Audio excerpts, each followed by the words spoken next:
You're listening to the ESO Network, your station for all things geek. Hello and welcome to episode 97 of the Soul Forge podcast.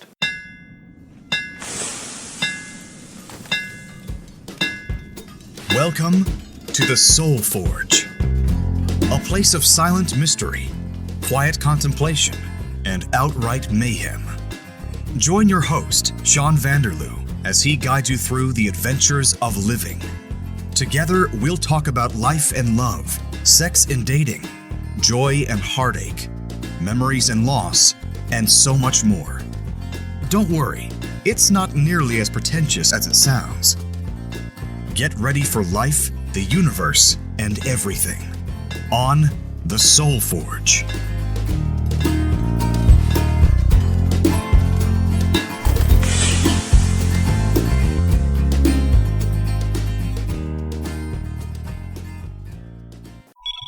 Hey gang, just before we start the podcast that we recorded about a week and a half ago, I received an email from Crystal, who's the subject of this episode.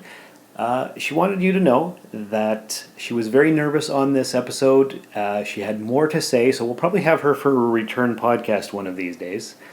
She wanted to also talk about how she is treated as a trans individual, and she was very nervous and she wasn't sure exactly how to get her thoughts into words easily and quickly. She had never been on a podcast. As we all know, that can be nerve-wracking.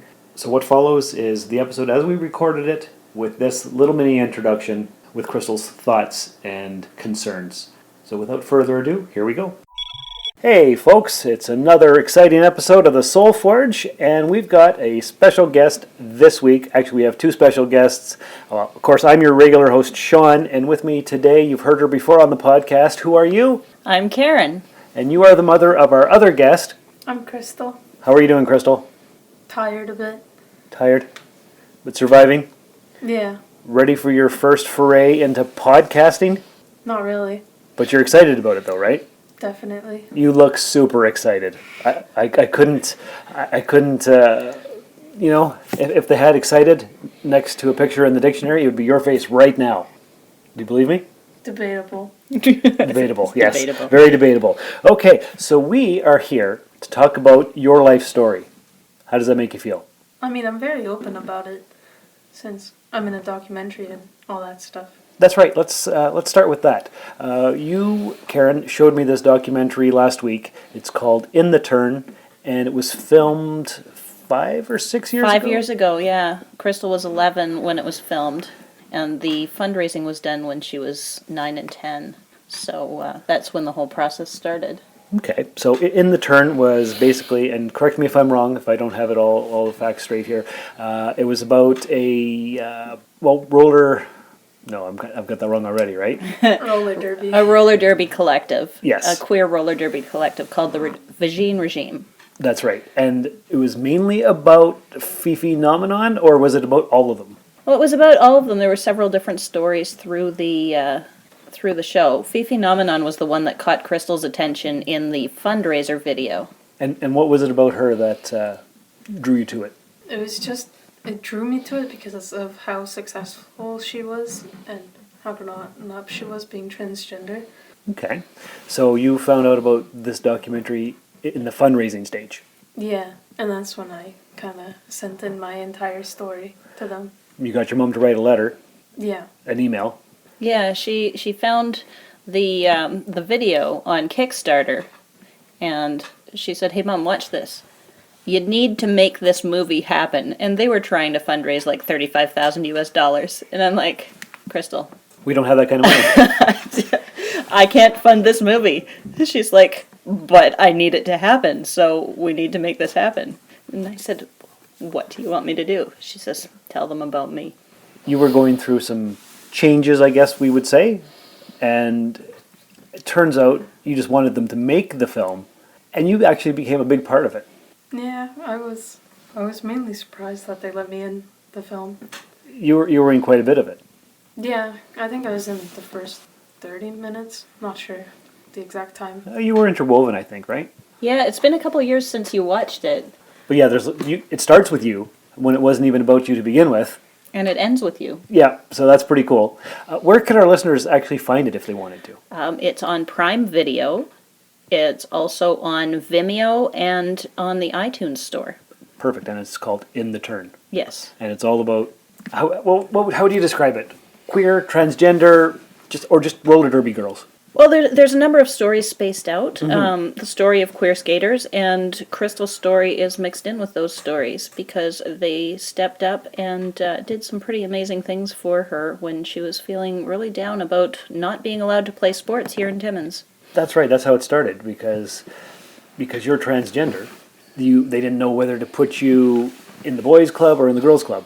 And so they said, you can't be in any. Is that pretty much how it turned out? Yeah, they just didn't allow me to play any sports. Because they couldn't figure out where to put you. Yeah, that's exactly what happened. So let's talk about this. Now, a lot of our listeners might not have any experience with transgender people of any kind. So you, right now, you're 16? Yeah. Okay, and you were born a boy, but you never felt like a boy. Is that basically how this works? Kinda. I didn't exactly feel like myself until I discovered I was transgender. And what was the moment where you discovered that you were? I think I was like 3 or something, and my mom bought some dolls.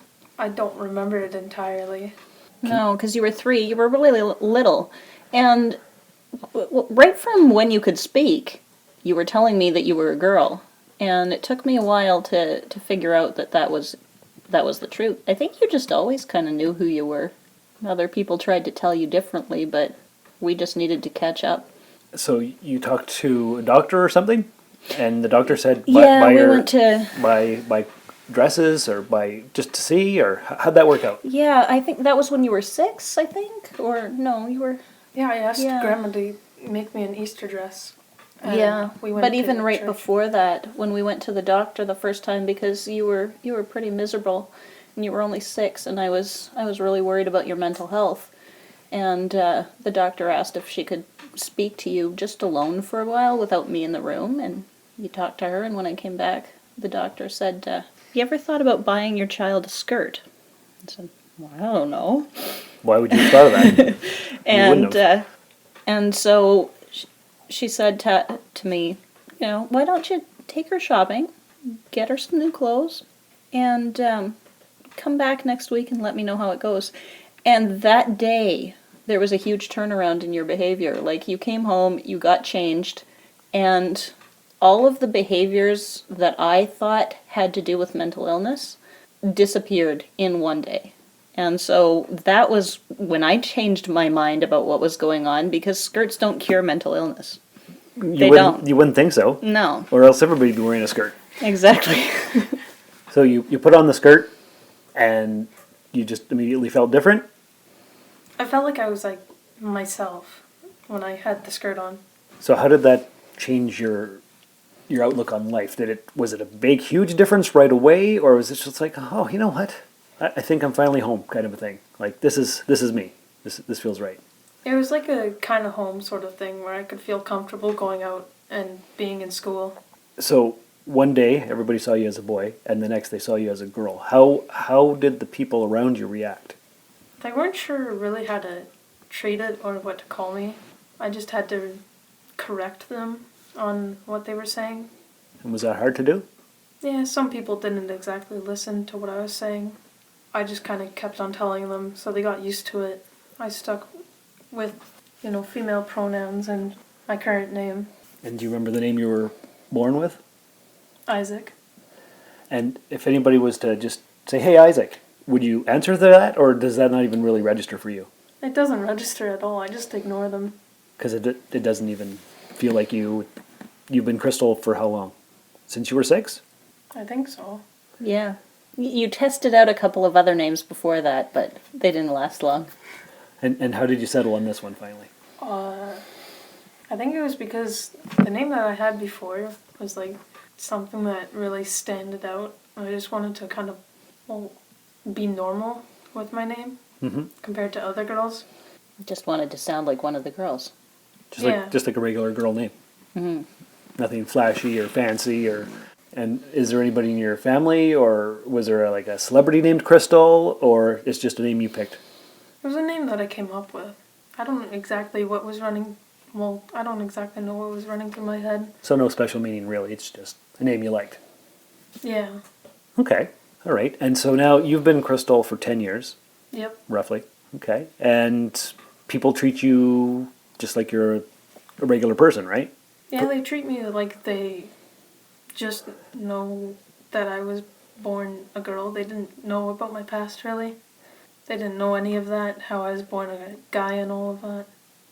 Okay. Because I met you for the first time, 2-3 months ago, roughly? Yeah, I think so. Okay. And you came over, and I think you were here for coffee club or a Star Trek night or something. I don't remember why you were here. But if you hadn't have told me that Crystal was not Crystal originally, I would not know. No, and some people who meet her come up to me afterwards and said, I thought your kid was trans. And I said, well, yeah. And they say, well, when's he going to start looking like a guy? Like, doesn't she want to be a guy? I said, no. So people just, unless they've seen the documentary, unless they've talked to us, they don't know. Right. Because, yeah, there's nothing to indicate that you're not a girl. So, really. Because she is. Right. Exactly. And it's hard for people to, I guess, wrap their mind around how it actually all works, right? You said there's been a lot of, or some at least, intolerance? Yeah, depending on the person. I think it was mainly my dad to start out with, who wasn't really sure about it. He thought it was mainly influenced by my mother's gay friends, but that doesn't really make any sense. Yeah, that doesn't make any sense at all. Like, your dad thought because your mom knew some gay people, that would make you... Yeah, and I was hanging around them, so...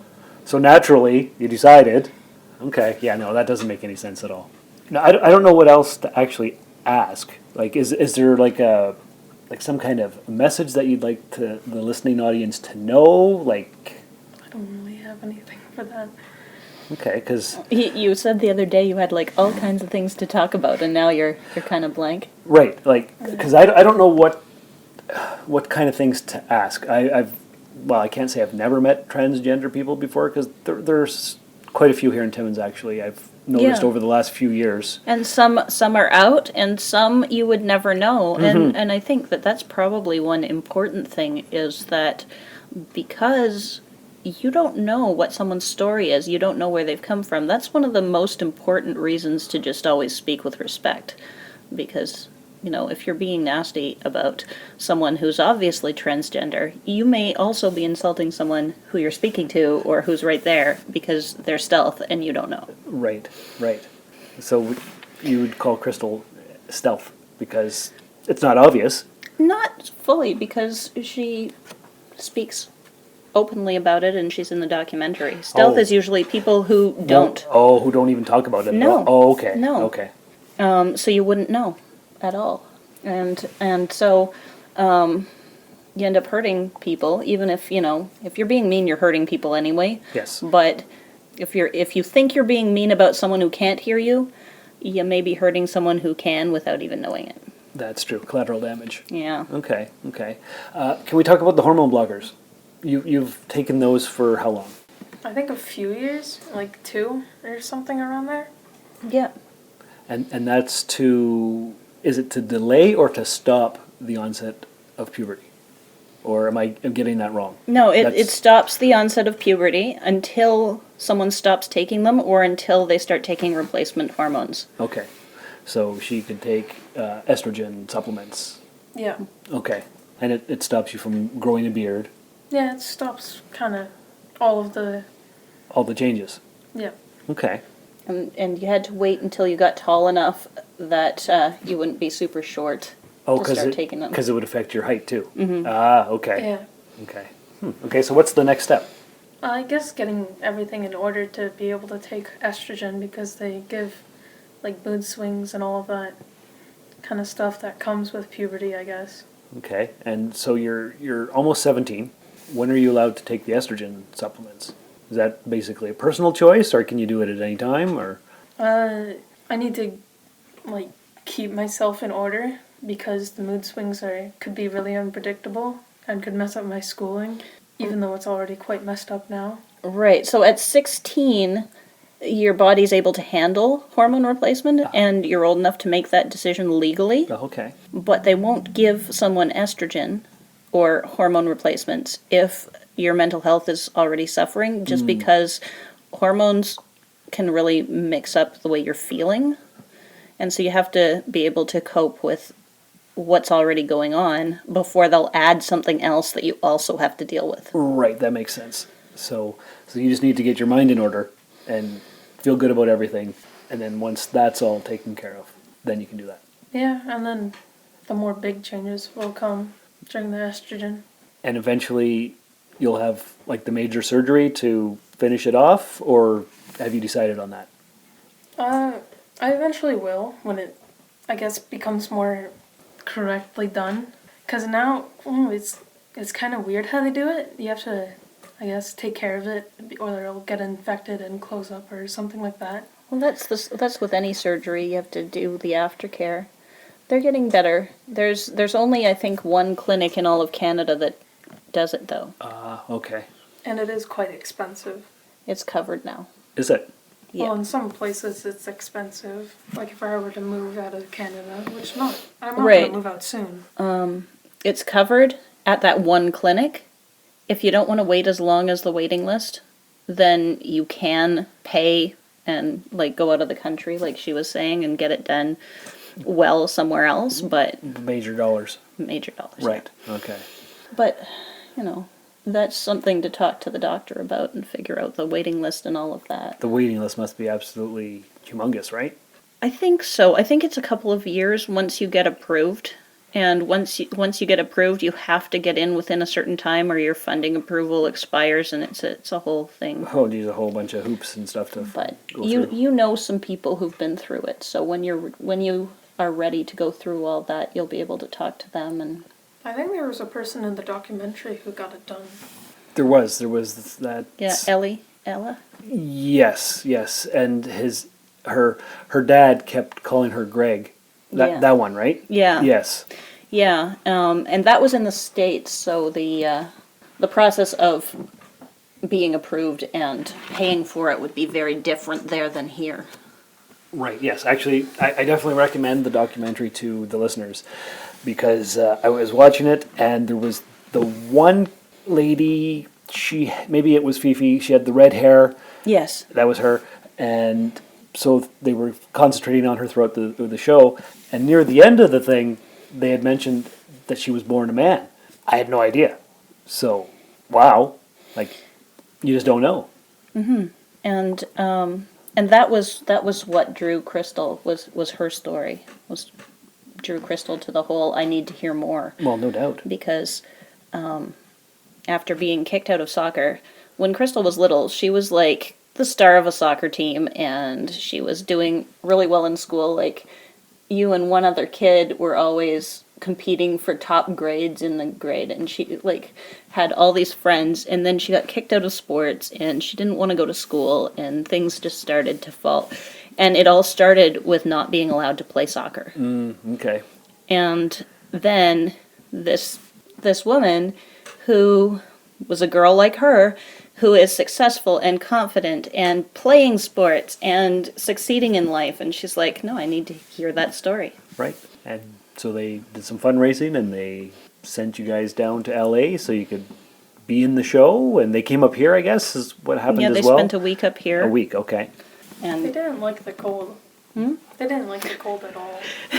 they came up from LA in March, figuring, oh, it's spring, that's an okay time to go to Canada. It was minus 38. Right. Yes, it would be. That's minus 38 Celsius Yeah. for our non-Canadian listeners.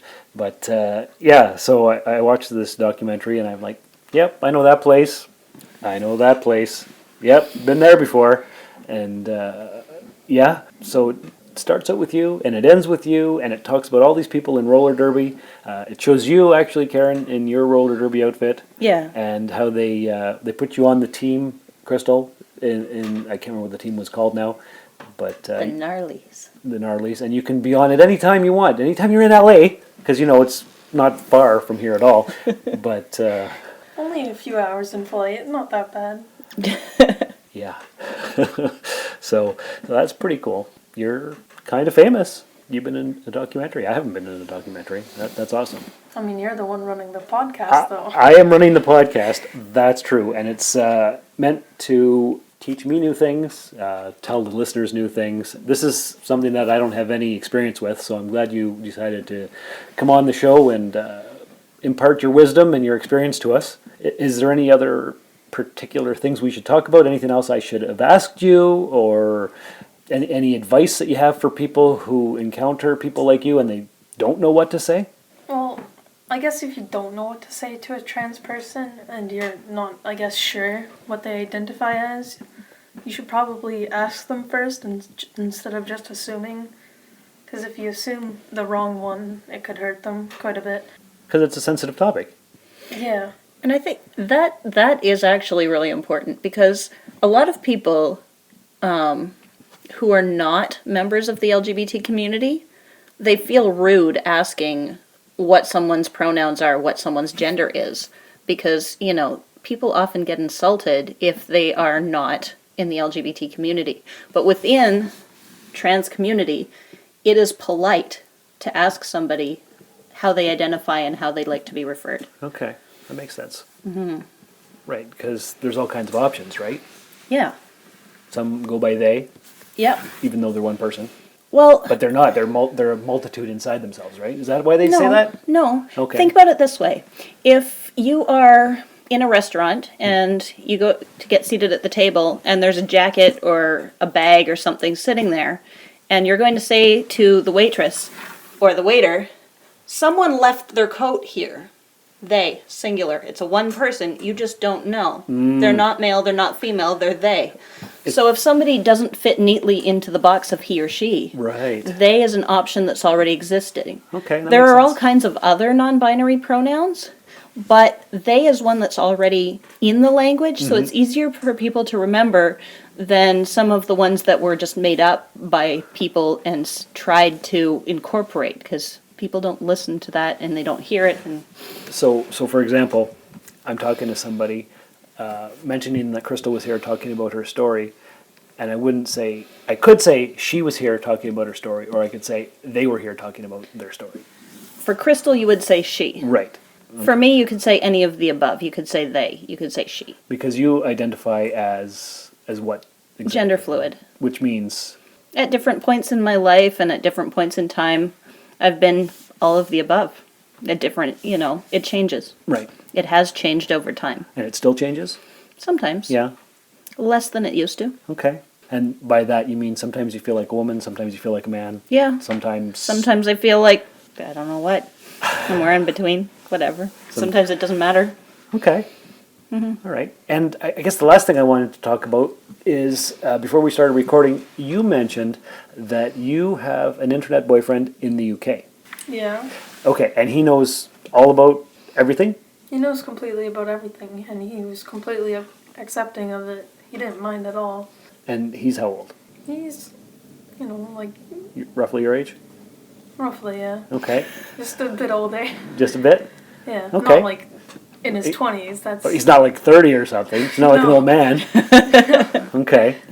And is there plans to meet? In the future, yeah. And how long has the dating been going on for? I mean, roughly. We've known each other for a few years. Oh, okay. We've dated. The first time that we dated, it was for like 4 months, and I guess we were still getting to know each other, so it didn't work out as well. But the second time that we're dating now, it's working much better since we know more about each other, and it's been going for like 3 months. This is why she wakes me up at 4 o'clock in the morning, because she's talking to someone in the UK. Gotcha, because there is quite a bit of a time difference. They're, what, five hours ahead, right? Something like that, yeah. Yeah. 5 or 4. Yeah, because I know quite a few UK people, and yeah, I think whenever we Skype, they're, I think, roughly 5 hours ahead of here, so that makes sense. One day you guys will meet, and that's exciting.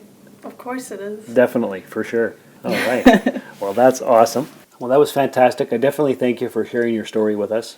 Now, you did tell me before we started recording that if people are inspired or do have any other further questions that you maybe can help them with in their life, the best place to reach you is on Twitter, and you're at Blink Thunder. That's correct. Okay, that's perfect. Any other parting thoughts you think we should leave with?